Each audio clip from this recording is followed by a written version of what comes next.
오늘부터 시편을 보겠습니다. 오늘 말씀은 시편 1편입니다. 시편 1편 1절에서 6절까지의 말씀입니다. 시편은 총 150편입니다. 그래서 우리 150일 동안 볼 겁니다. 말씀을 차근차근 보시면서 은혜 받기를 바랍니다. 다 같이 한 목소리로 봉독하겠습니다.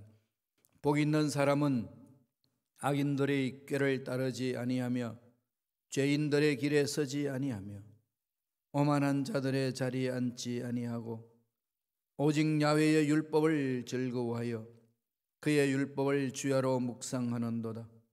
그는 시냇가에 심은 나무가 철을 따라 열매를 맺으며 그 잎사귀가 마르지 아니함 같으니 그가 하는 모든 일이 다 형통하리로다.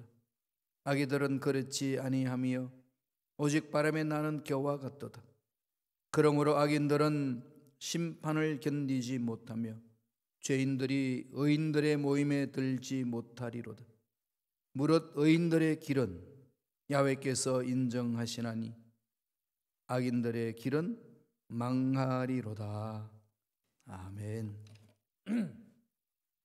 이 말씀으로 의인의 삶이라는 제목으로 은혜 말씀을 나누겠습니다. 1절에는 제가 복 있는 사람은 이라는 제목으로 말씀을 전하곤 했습니다. 오늘은 의인의 삶에 대해서 우리 이 말씀을 살펴보고자 합니다. 오늘 말씀에서 제일 먼저 뭘로 출발하죠? 복 있는 사람은 이렇게 시작하죠. 이 말은요, 복 받기를 원한다, 다음에 그런 기원이나 소원할 때 쓰는 말이 아닙니다. 여기서 복 있는 사람, 이 말은 이미 복을 받고 산다는 것을 선포하는 거예요. 나는 복 받았다 확신하는 겁니다. 여기에서 복이라는 단어, 히브리 단어는 아슈레 되어 있습니다. 아슈레라는 이 용어는 제사 드릴 때에 하나님 앞에 예배 드릴 때 쓰는 용어가 아닙니다. 그건 제의적인 용어가 아니에요.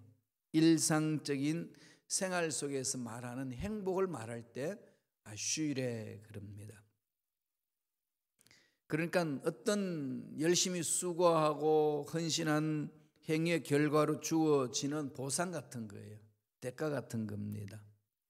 열심히 노동해서 얻은 그 대가, 이게 이제 아슈레, 그때 주어지는 복을 말하는 거지요. 그래서 일상적인 행복은 하나님이 세워주신 질서에 순종하고 하나님이 주신 질서에 따라서 최선을 다해서 인간들이 노력할 때 얻는 결과, 이때에 얻은 복을 아슈레 그럽니다. 물론 수고한다고 다 얻는 건 아니잖아요. 무선으로 끝날 때 많죠. 1년 농사 다 했는데 가뭄이 온다든지, 다음에 서리가 일찍 내려버린다든지, 홍수가 와버린다든지, 태풍에 서리가 버린다든지 하면 다 망가뜨려 버리잖아요. 근데 열심히 일했는데 그 열매를 정말로 귀한 걸 얻었다, 이때 쓰는 말이 복 받았다 그런 거예요. 그때 쓰는 복이에요. 아슈레. 그래서 1절과 2절에 보면 뭐 하는 사람, 다음 2절에는 1절은 참 하지 않는 사람, 2절에는 뭐 하는 사람, 이렇게 나누죠. 그래 5절 6절에 가게 되면 의인과 다음에 악인들의 삶에 대해서 쭉 풀어나갑니다. 그래서 오늘 본문의 말씀에서 의인들의 삶이 무엇인지, 의인들의 삶은 어떠한 형통의 복을 누리는지, 하나님이 어떻게 만나 주시는지, 그것을 말합니다. 여기서 의인이라는 게 뭘까요? 하나님 말씀에 순종하는 자죠. 쉽게 말하면 다른 어떤 행위로 얻는 의인이 아니고 하나님 말씀에 순종하는 자. 오늘날 말하면 뭘까요? 예수 그리스도를 나의 구세주로 믿고 그분의 말씀에 순종하며 따라가는 자의 삶, 이게 의인의 삶이에요. 이 의인의 삶은 어떻게 주어진다고 오늘 성서는 가르쳐 줍니까? 첫째로 악인의 삶을 따르지 않는다. 의인의 삶은 악인의 삶을 따르지 않는다는 거, 이거 좀 깊이 생각하셔야 돼요. 나는 의인이다 그러면서 세상 가치관 다 따라다니는 것은 의인의 삶이 아니라는 겁니다. 1장 1절 한번 볼까요? 시편 1편 1절입니다. 다 같이 읽겠습니다.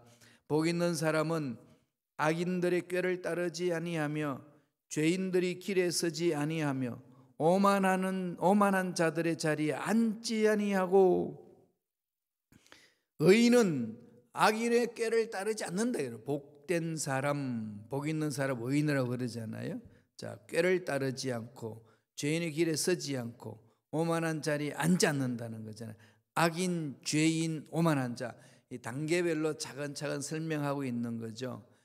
악인, 토라를 무시하는 거, 하나님의 말씀을 무시하는 거, 이거 악이네요. 성소 출입도 금지된 사람들이죠. 자기 멋대로 사는 사람들, 세상 유행 따라 지 멋대로 살아가는 사람들, 이게 이제 악인이다. 이게 죄인, 악이라는 그 말이 왜 그렇게 표현하느냐면요, 히브리 말로 르사임이라는 말 자체가 그런 뜻을 가지고 있어요. 죄인, 죄를 짓는 걸 말하죠. 하타임, 하나님이 금지 명령한 걸 어기는 걸 말해요.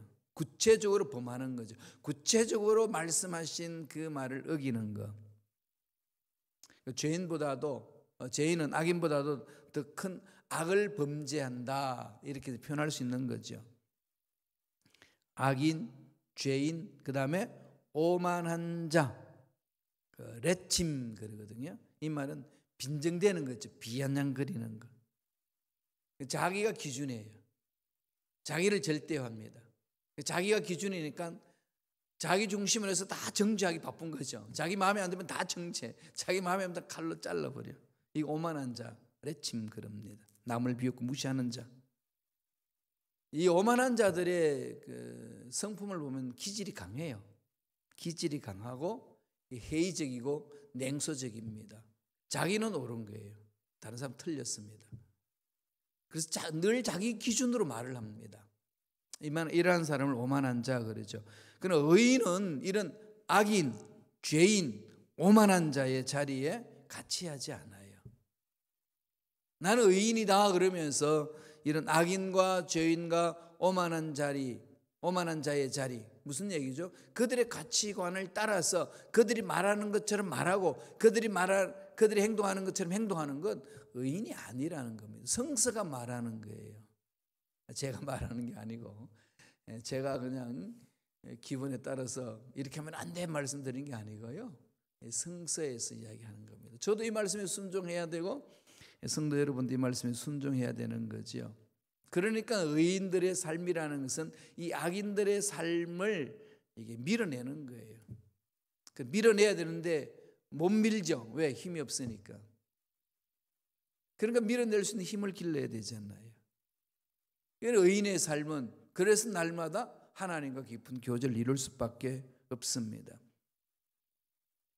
악인의 행실을 끊어야 되잖아요. 의인의 삶은 악인의 삶의 자리에 서지 않으니까 그걸 끊어야 되는데 끊을 힘이 없죠. 그래서 같이 막 뒹굴죠. 그냥 같이 짝하지요. 그럼 어떻게 해야 되죠? 끊어야죠. 어떻게 끊어야 될까요? 두 번째 주시는 메시지예요. 둘째로, 하나님의 말씀을 즐거워한다. 의인은 하나님의 말씀을 즐거워합니다. 여러분 인생의 즐거움이 뭔가요? 인생의 어떤 즐거움을 찾아다니시고 즐기고 계시나요? 하나님은 오늘 의인의 삶은 하나님의 말씀을 즐거워한다 그랬습니다. 여러분 술을 즐거워하시나요? 춤을 즐거워하시나요? 돈을 즐거워하시나요? 세상에 재미있는 거리를 찾아다니는 것에 즐거워하시나요? 사실 그거 다 즐겁죠? 이게 안 즐거우면 사람이 뭐 따라가겠어요? 돈 가지는 거 괴로워요? 돈 가지는 게 괴로우면요 근처도 안 갑니다. 그죠? 그러니까 술을 마시는 이 사람이 안 마시는 사람이 있는데, 잘 마시는 사람은 술을 즐거워해요. 술을 안 마시는 사람은 술이 괴로운 겁니다. 그죠? 술 먹고 나면 막 너무 속이 불편하고 힘든 거죠. 원래 자체 못 마시는 분이 있고 마실 수 있는데도 절제하시는 분이 있어요. 저는 마실 수 있어요. 무슨 술이든지 다. 그런데 그것을 절제할 뿐이에요. 사람이 무엇을 가지고 즐거워하느냐, 사람의 관심사 아니겠어요, 그죠? 하나님의 말씀을 사모하니까 절제하는 거지요. 예. 세상 다 할 수 있지만은 절제하는 거 아니겠습니까? 의인의 삶은 그렇게 말씀을 즐거워하는 거예요. 말씀을 즐거워하는 거. 여기 말씀을 즐거워할 수 있도록 자꾸 집중해야 돼요. 그래서 말씀에 신앙의 뿌리를 내려야 됩니다. 1장 2절입니다. 시편 1편 2절 다 같이 읽겠습니다. 오직 야훼의 율법을 즐거워하여 그의 율법을 주야로 묵상하는도다. 하나님의 뜻이 담겨 있는 것, 토라. 여기서 율법이라는 토라가 뭐죠? 모세오경, 창세기, 출애굽기, 레위기, 민수기, 신명기 5권. 여기 하나님 말씀이 마음이 다 담아 있잖아요. 지금 유대인들 끊임없이 이제 그 부분을 가지고 묵상하고 엎조리고 생활에 실천하고 그러잖아요. 그 말씀 예수님도 계시실 때 선포하셨잖아요. 우리에게 넣어주셨어요. 그래서 우리는 그 율법의 정신을 그대로 마음판에 새기는 거죠. 주님이 주신 계명, 새 계명을 주셨는데 하나님을 사랑하고 이웃을 내 몸과 같이 사랑하는 거, 하는 게 집중하는 거, 그게 계명이잖아요. 그거 지켜야 되잖아요. 하나님의 마음을 내 마음에 품는다. 하나님의 마음이 어디에 담겨 있나요? 토라에 담겨 있어요. 토라.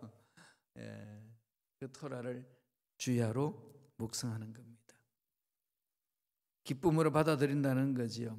그리고 어떻게 하라고 그랬습니까? 주야로 묵상한다. 끊임없이 지속적으로 한 번 하고 마는 게 아니에요.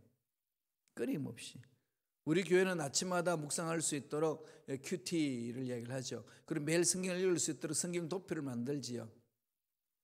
성경의 책별 순서대로 읽을 수 있는 성경 읽기표가 있고, 성경의 연대기적으로 성경이 언제 시작됐는지 연대기적으로, 그러니까 시대적으로 기록된 중심으로 읽는 방법이 있어요. 그리고 이번 또 달력에 성경 읽기표가 다 이렇게 기록되어 있습니다. 다 나갔어요. 우리 달력을 전도하기 위해서 좀 많이 제작을 했는데 그걸 좀 전도용으로 풀었더니요, 다 나갔습니다. 성경 달력에 보면 돼 있거든요. 그리고 또 암송할 수 있도록 매 주일마다 하나씩 이렇게 제공하잖아요. 다 같이 암송하자고. 그걸로 끝나지 않죠? 뭐 하죠? 성경을 손으로 쓸 수 있도록 주야로 묵상하는 자로다. 의인의 삶이에요. 의인의 삶은 거기에 더 관심을 갖습니다. 여러분, 그게 더 관심을 가져야 돼요. 술, 담배에 관심 많이 갖지 마시고요. 우리 젊은 분들 골프도 열심히 하시는데 열심히 해야 돼요. 그것보다 말씀에 더 관심 갖는 훈련을 하셔야 돼요.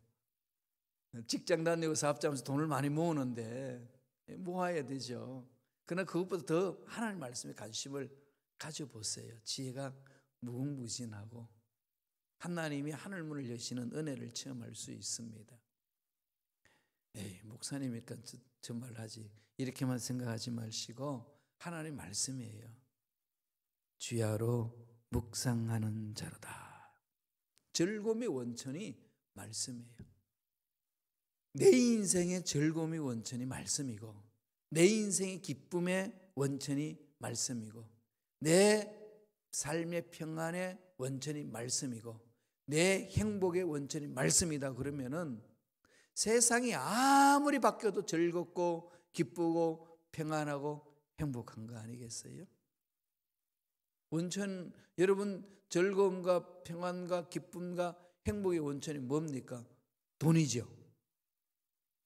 그럼 돈이 있을 때는 즐겁고 행복하고 좋은데 돈이 없으니까 불안하고 고통스럽고 괴롭고 불행하다고 외치지 않나요? 아닌가요? 아니면 얼마나 좋겠어요. 그죠? 자유로운 자 없다는 겁니다. 이걸 바꿔야 돼요. 나의 행복의 원천은 말씀입니다. 나의 기쁨의 원천은 말씀입니다. 영원토록 계시니까 우리는 항상 기뻐할 수 있어요. 사도 바울이 이 진리를 깨닫고 이 원리대로 자기 삶을 갖고 갔잖아요. 로마 감옥에 있으면서 바깥에 있는 사람에게 기뻐하라. 저도 이 말이 도저히 이해가 안 됐어요. 미쳤나? 무슨 소리 하냐? 기뻐할 거 있어야지 기뻐하지. 무슨 감옥에 있으면 기뻐하라 그러냐? 그냥 뭐 마지못해서 외치는 거냐? 그럴 수밖에 없어서 그 위치에 있기 때문에 그러냐? 뭐 이러면서 별 상상을 다 했지요. 그런데 얼마 안 살았지만 살아보니까 말씀의 능력에 사로잡히고 보니까 하나님을 만나고 보니까 참으로 행복의 원천은 말씀이에요. 환경이 바뀌어도 행복할 수 있는 거지요. 하나님 그걸 우리에게 말씀하는 겁니다. 마지막 셋째로 의인의 삶은 뭐죠? 마침내 형통을 누린다. 참 재미있는 문장이잖아요. 마침내 형통을 누린다. 하나님이 거기에 있어요. 하나님이 마침표를 주셔요. 우리도 문장을 딱 쓰고 나서 피어리드를 찍잖아요. 땡 끝났다.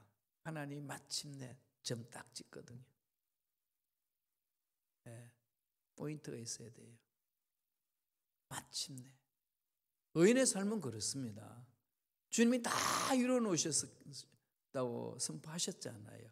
그 주님을 믿고 가는 삶에는 마침내가 꼭 있습니다. 마침내 뭐라고 하죠? 마침내 망했더라. 이건 악인들의 삶이고요. 의인의 삶은 마침내 형통을 누리노라. 의인은 이 지상에서 형통을 누려요. 돈을 열심히 모아놓기만 했고, 장롱 속에 돈이 있는 건 보기만 해도 기뻤고, 은행 속에 돈이 가득 차 있는 것만 해도 기뻤는데 돈 쓰지 못하면은 그 돈 내 돈 아니잖아요. 그죠? 뭐가 기쁜 건가요? 우리는 정말로 기쁨이 뭔지 다시금 생각해보고 자기 인생을 갖고 가야 되지 않겠어요? 의인의 삶은 마침내 형통을 누린다. 말씀을 볼까요? 시편 1편 3절입니다. 다 같이 한 목소리를 읽겠습니다. 그는 시냇가에 심은 나무가 철을 따라 열매를 맺으며 그 잎사귀가 마르지 아니함 같으니 그가 하는 모든 일이 다 형통하리로다. 시냇가에 심은 나무가 철을 따라 열매를 맺는다는 거죠. 그가 누구예요? 복 있는 사람. 복 있는 사람 누구죠? 의인은 누구죠? 하나님 말씀에 순종하는 자. 그 당시에는 예수님이 이렇게 역사적으로 오시지 않았으니까 말씀이죠. 우리는 뭐죠? 예수님을 나의 구세주로 믿잖아요. 구약시대는 야훼 하나님, 물론 야훼 하나님이 삼위일체 하나님이십니다. 그 삼위일체 하나님 중에 성자 되신 하나님이 이 역사 속에 인간으로 오신 것, 그 이후로는 예수님을 나의 구세주로 믿고 믿는 자마다 구원을 얻고 그 말씀에 순종하는 사, 의인의 삶이다. 그러는 거죠. 신구약을 다 통합해서 의인의 삶은 말씀에 순종하는 거, 하나님 말씀에 순종하는 자. 구약 성경에는 특별히 의인을 나무로 많이 비유합니다. 나무로 비유를 하죠. 그래서 악인은 저주받은 사람으로, 의인은 복받은 사람으로 그렇게 비유를 해줍니다. 3절에 그는 의인의 삶은 시냇가에 심었다. 이 시냇가를 상상이 되잖아요. 자연이 이렇게 위에서 상류로부터 물이 흘러와서 하루로 흐르면서 물줄기를 만들어져 있는 것, 여러 가지 시냇가, 이렇게 생각하기가 쉽지 않아요. 그런데 여기서 말하는 시냇가는요, 그런 시냇가가 아닙니다. 왜 그렇게 말하느냐면요, 히브리 원어를 보면은 8개의 마임 돼 있어요. 8개의 마임이라는 것은 자연적으로 형성된 이 시냇가가 아니에요. 팔개의 마임은 인간이 이렇게 물줄기를 흘러내려 보내기 위해서 만들어 놓은 수로예요. 관계수로. 이 관계수로가 팔개의 마임입니다. 그래서 상루에 있는 저수지에 있는 물을 끌어다가 가지고, 지금은 뭐 파이프로 하지만 그 당시에 이렇게 흙이라든지 돌로 이렇게 하던데 지금 시멘트로 해가지고 물줄기를 만들어 가잖아요. 이걸 팔개의 마임이라고 합니다. 팔개의 마임. 이 관계수로. 관계수로 옆에 늘 물이 흐르고 있는 거죠. 수원지에서 물이 끊기지 않는 이상은 아무리 가물어도 물은 계속 콸콸콸콸 흘러가는 거죠. 그게 박혀 있어요. 심겨졌다, 자기가 와가지고 심어졌다 그런 게 아니라 누군가가 심었다 이거죠. 이렇게 수동형 분사로 되어 있어요. 수동태로 되어 있습니다. 누군가가 심렸다 이거죠. 누군가에 의해서 의도적으로 옮겨져서 심어져 있는 나무 이겁니다. 생명의 원천인 관계수의 물, 그 시냇가에 누군가가 심어놓은 거죠. 하나님의 귀한 자녀들을 목마르지 않도록, 물 없어서 영양분 빨아들이지 못하도록 가뭄이 있는 그런 자리가 아니라 늘 물이 흐르는 그곳에 심겨놨다. 그러니 뭐겠어요? 시절을 쫓아 과실을 맺습니다. 이게 의인의 삶이다. 그러면 이 시냇가에 심은 나무 물을 빨아먹잖아요. 그와 마찬가지로 의인의 삶은 하나님의 말씀, 영원토록 변화되지 않는 말씀, 언제나 그 자리에 있는 그 말씀, 그게 뿌리를 내리면은 이런 형통의 복을 누린다. 이건 말씀이에요. 그건 뿌리를 내려야 돼요. 그죠? 아슈레라고 그랬잖아요. 인간이 열심히 노력해서 얻은 것, 결과, 대가, 그걸 복이라고 그래요. 하나님이 주신 복이다. 열심히 우리가 심어야 돼요. 저절로 안 됩니다. 그죠? 열심히 말씀 위에 뿌리를 내려야 돼요. 그런데 오늘 비유를 말하죠. 악인들은 겨와 같다. 악인들은 그렇지 않다. 오직 어떻게 하죠? 바람에 나는 겨와 같다 그러잖아요. 한번 읽어볼까요? 4절 5절의 말씀을 다 같이 읽겠습니다. 악인들은 그렇지 아니하며 오직 바람에 나는 겨와 같도다. 그러므로 악인들은 심판을 견디지 못하며 죄인들이 의인들의 모임에 들지 못하리로다. 예. 죄와 거룩은 같이 있을 수 없어요. 분리되는 거죠. 분리시켜야 돼요. 우리는 늘 죄를 짓고 사는데 분리시키는 방법은 뭐죠? 회개하는 거죠. 그래서 회개하라 천국이 가까웠느라. 천국은 회개에서도 출발하는 거죠. 죄에서 분리시키는 것. 악인들의 삶은 겨와 같다고 그랬죠. 겨는 막 날려다니잖아요. 곡식을 이렇게 탈고 갈 때에 이 키에다가 막 이렇게 치면은 바람에 날려가지고 죽정이들 또 벼 껍질들은 다 날려가죠. 바람 날려가는 거잖아요. 가볍죠, 그죠? 이리 날라다니고 저리 날라다니는 입니다. 이걸 현대어로 한번 번역하면 어떻게 될까요? 유행 따라 살아가는 자죠. 아, 이거 근데 가벼우니까 뭐 얼마나 사뿐사뿐 잘 다니는지 몰라요. 사뿐사뿐 걸어 다니잖아요. 유행 따라 아주 민첩하게 잘하는데 시대 흐름을 따라 잘 사는 사람, 어떻게 보면 되게 멋진 사람 같아요. 되게 멋쟁이 같습니다. 시대 흐름도 잘 알고 참 멋진 것 같아요. 그런데 문제가 있죠. 방향성이 없잖아요. 시대에 따라가면은, 흐름을 따라가면은 방향성을 잃어버립니다. 그런 방향을 잡아야 되는데 가볍게 돌아다니다 보면은요 방향성이 없다는 거죠. 그러면 어떻게 결과는 공허하죠. 삶은 무의미합니다. 왜 이럴까? 인생이란 게 뭔가 이러는 거죠. 그런데 의인은 시냇가에 심은 나무 꿋꿋이 심겨져 있어요. 꼿꼿하게 심겨져 있죠. 그게 꼭 심겨졌습니다. 어떻게 보면 되게 우직, 좀 좀 부정적인 용어입니다. 밀은 곰탱이 같아요. 그냥 그 자리에 푹 자리를 뿌리 내리고 있습니다. 시대 흐름도 모르는 것 같고 좀 아둔한 것 같고 그런데요, 이 말씀을 뿌리를 내리는 자 승리한다는 거죠. 어떤 세파도 흔들지 못합니다. 5절에 뭐라고 그럽니까? 그러므로 악인이 심판을 견디지 못하죠. 악인은 죄인이 의인의 혀중에 들지 못한다는 거죠. 6절에는 뭐라고 그럽니까?